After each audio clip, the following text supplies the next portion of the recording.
All right, y'all. So look, man. First thing first, man. Please make sure I watch the full video begin to the end, so do not miss a single detail, y'all. We got a whole interview. All right. I'm guessing after the Summer Game Fest, bro, they dropped a whole interview on their channel and whatnot, bro. I'm guessing he interviewed like the producer of Dragon Ball Sparking Zero. So let's see, is he gonna give some new information, bro? I haven't seen this yet. It's literally just dropped like couple of minutes ago, bro, so I want to go ahead and check this out, bro. So we're gonna go ahead and do a whole reaction to it, bro. All right, it's 15 minutes long. Make sure I sit back, relax, and let's see, do he say anything good that we don't know yet? So it's like an interview type thing, so he might give us some stuff, bro. So like I said, I haven't seen this yet. Make sure I hit the like button for your boy, and your boy trying to hit 80K. I really do appreciate if you hit the sub button for your boy, man. I really do appreciate it. Sorry, now let's go ahead and hop into it, bro.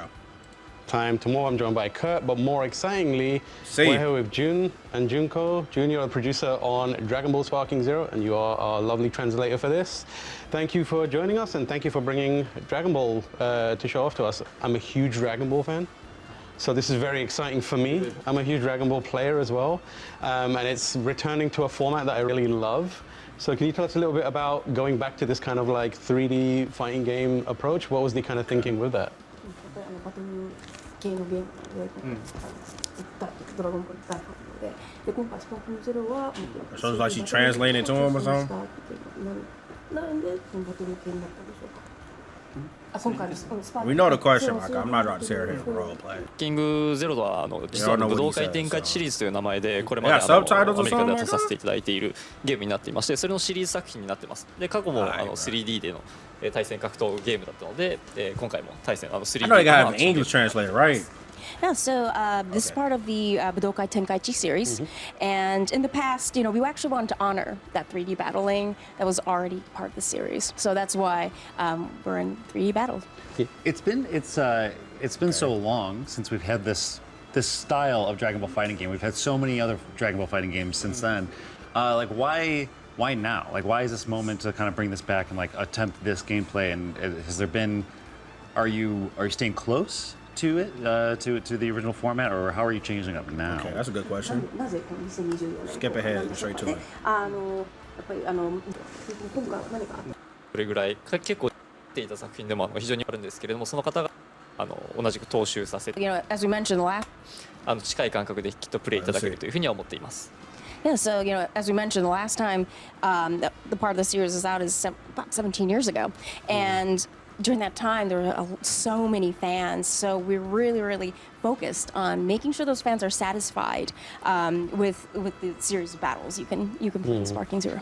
So obviously the original games they had, they were very faithful to the This dude need to ask some good questions, bro. He's like role playing. Ask some good questions, man. source material in terms of the characters that were represented, which means various forms of Goku. And since like the last game, that has only increased, and now there's more Gokus than ever. There's more, different Vegetas. You've got more characters now. What was the process like in picking who's going to be involved? Was it a case of just being like, we want to get everyone, or is it a case of let's be selective? We want, this character from Super or whatever it may be. How did you approach that process?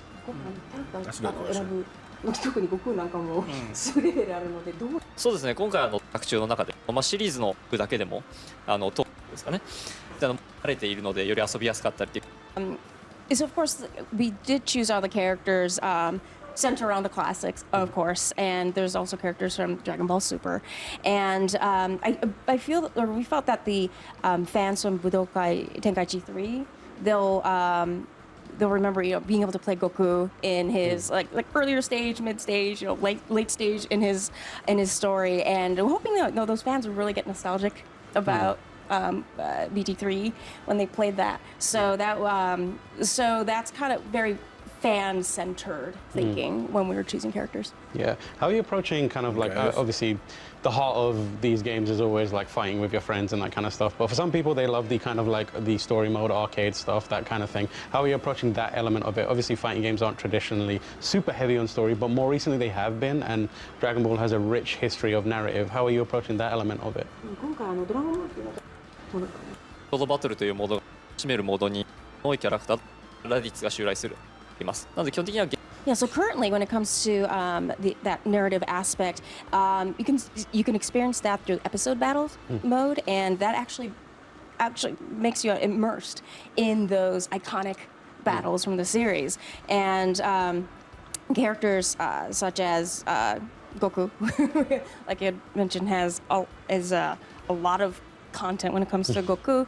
You know, even with that, within the episode battle, you go from like Reddit's appearing all the way to Dragon Ball Super narrative. Right. So, all right, so I mean, we already knew this is gonna have the whole story mode and whatnot, bro. I know it's a long video, so let's keep it going. You mentioned Junko. It's been 17 years since the original series, and obviously, like, you know, those were PS2. I think there was one on the Wii, and we've had so many console generations since.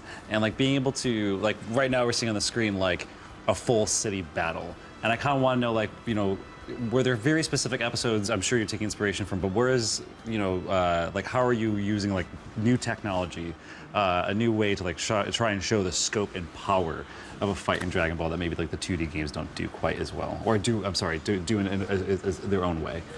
やっぱり二次元ゲームで、あとはまあ昔 PS2 とか置いて、ここまでやっとすごい。まあ街だけに悟空たちの持つ超パワービルとかもにもですね、で今回リアルタイムSo we can いるように今なっています。So we've utilized, we're on Unreal Engine 5, so we can really grasp those battles in real time. So yes, in the cities there will be massive destruction, and even when any of our characters, if they're able to when they're recharging their ki, you can actually see the blades of grass starting to move, the weather changing, the trees moving. So it's a lot more of a immersive experience thanks to the technology. Obviously, when you look at trailers of it and videos of it, it looks like it plays like a classic game. What are the kind of gameplay changes, additions, tweaks that you have done that might not be visible from a trailer just watching it? Lowe's knows the only thing better than finding the perfect gift for dad is getting another one free with purchase. So we're helping you.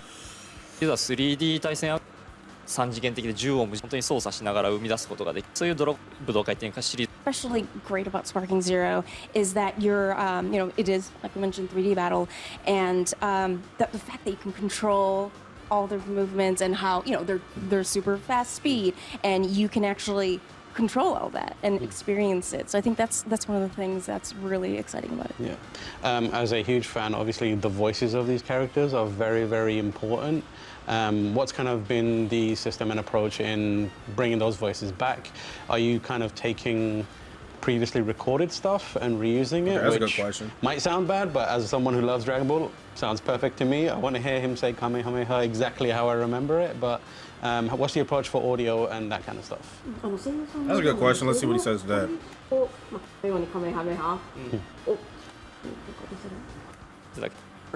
Multiplayer stuff. Okay, that's right fine. Now, so I can't area that ではないのでちょっとここで差し支えさせていただけたらなんですけど。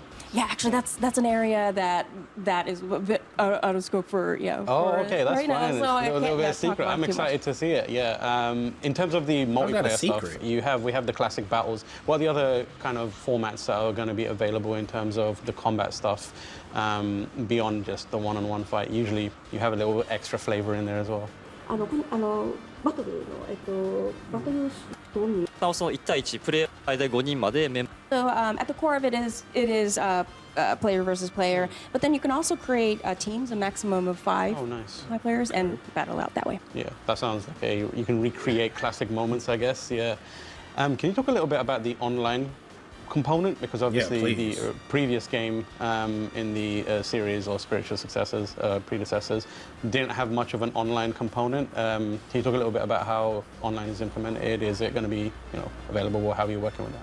過去の作品はオンラインっていうのはそんなになかったので。そうですね、フレンドたちで。Yeah, so there is, playing with friends, and then there'll be ranked matches as well. Oh, fantastic! That sounds cool. I'm super excited about the idea. I'm so fixated on like the destruction aspect of it, and like being able to see like the scope of these fights, because it's such an iconic thing when you get to watch it in an anime. He's shaking his head. He don't know what he's saying. Playing it is a different story. And I was curious if there was like a specific character or thing, or even a combination of characters that you love to watch like destroy cities or punch through mountains, and like what's that like to be able to like fulfill that fantasy? そうですね、そうですね、例えばブロリーなんかは週に悟空の周りに放ちながら。Yeah, so I would, as examples, I would say Broly. His explosive move actually explodes, around him. So that's very destructive, but Goku, Goku's ultimate blast, and he's any of the Kamehamehas. I think the graphics that we're offering now with Sparking Zero is just.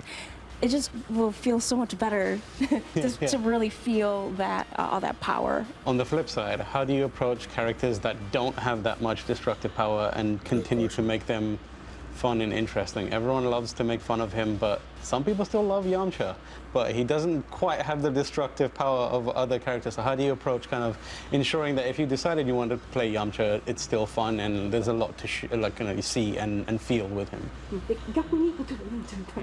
そんなに工夫して。ヤムチャで言うと、ヤムチャもカメハメ、でもその中で超必殺技、そう技とかも。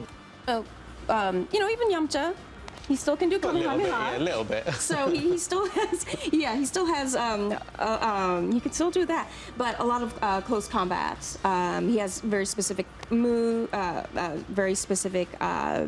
he can do, including. Multiple energy attacks, things like that. Yeah. So we have made sure to really know and understand the specific qualities of our characters. ヤムチャに限らずですけど、他にも例えばクリリンとかであれば、太陽剣って相手の目をくらませて、隙を作る技も使えますし、残像剣みたいなもので相手の攻撃から戦うと思います。And even Kuririn, he has a solar blast that blinds everyone. He also has counterattacks. So being knowing our characters really well, and to bring out their qualities. Yeah. Well, I'm very glad to see the game back, and it's definitely evoking my nostalgia. Thank you so much, Junko, for joining us on the show and bringing Dragon Ball to us. All right, that wasn't really nothing, they just talked about the game for a little bit, just a little small interview on Dragon Ball Sparking Zero. If anybody had any questions or whatnot, they asked a little stuff, but I wish they asked better questions, bro. This was the opportunity to get really, really good questions. Is there a customization thing, how the customization works? What else, bro? What else? Some good questions. Y'all, in the chat, in the comments below, y'all let me know what questions y'all would ask them if you was in this chat, bro. Mine would be customization, tournament mode, spectating. Are they gonna have spectating mode? Stuff like that, bro. Ask little questions like that. I wish they would have asked better questions, but yeah, man. So if y'all want to check this video out, it is on the GameSpot channel, bro. And boom, man. So I just want to go ahead and do a quick little reaction to it, bro. But really nothing too crazy, bro. So y'all let me know in the comment section below and let me know some questions y'all would have asked them, bro. But again, I love y'all. I appreciate y'all. Thank y'all so much for supporting the feedback, man. And I'll keep y'all updated anything Sparking Zero related.